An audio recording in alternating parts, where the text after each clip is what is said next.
every song is like completely different, like a person is. How you would relate to somebody else when you see them. How you just find out about each other and talk to each other is different from one friend to another. It's the same with writing songs. For me, I don't have a formula.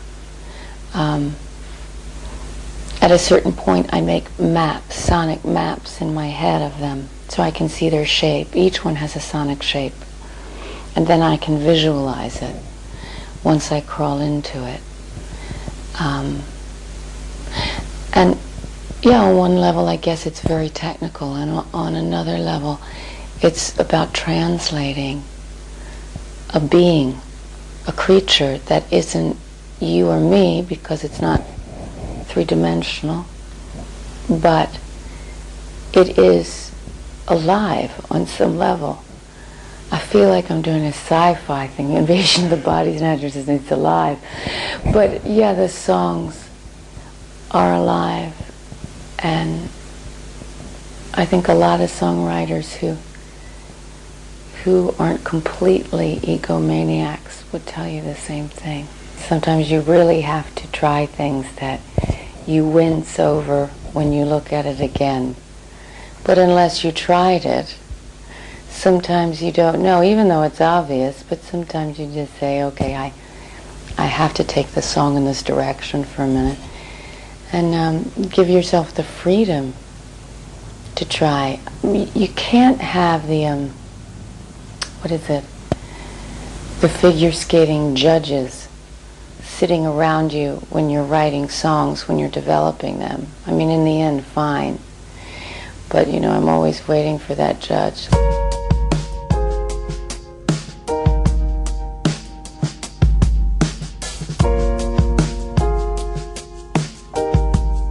It has to work within itself. It has to know who it is.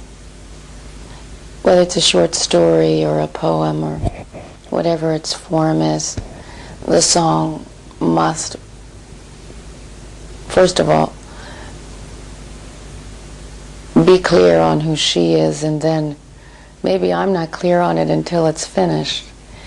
But it's always about something working within itself. Not does this work for this person that will never understand this kind of form. I don't write by committee. It's not a democratic process, because it's about serving. It's about serving and translating another existing form.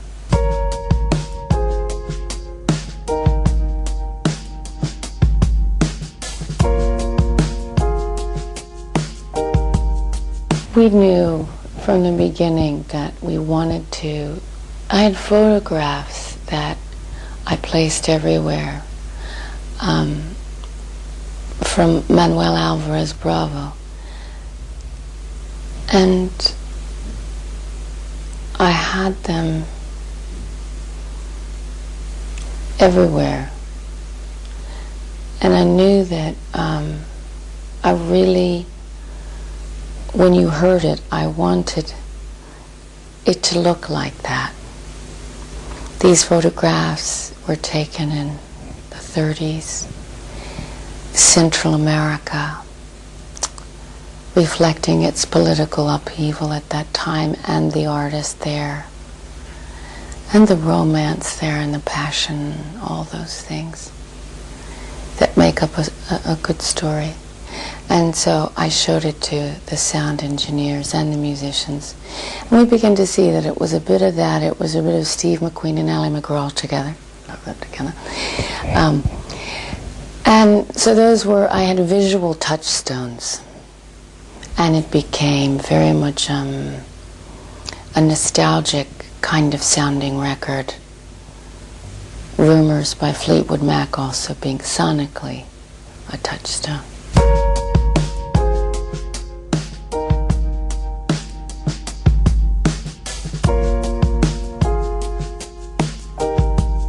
I think, say, George O'Keeffe, that she was persistent, and her whole life was the walk. And I guess sometimes she felt she got it wrong, but it was a walk. She had her own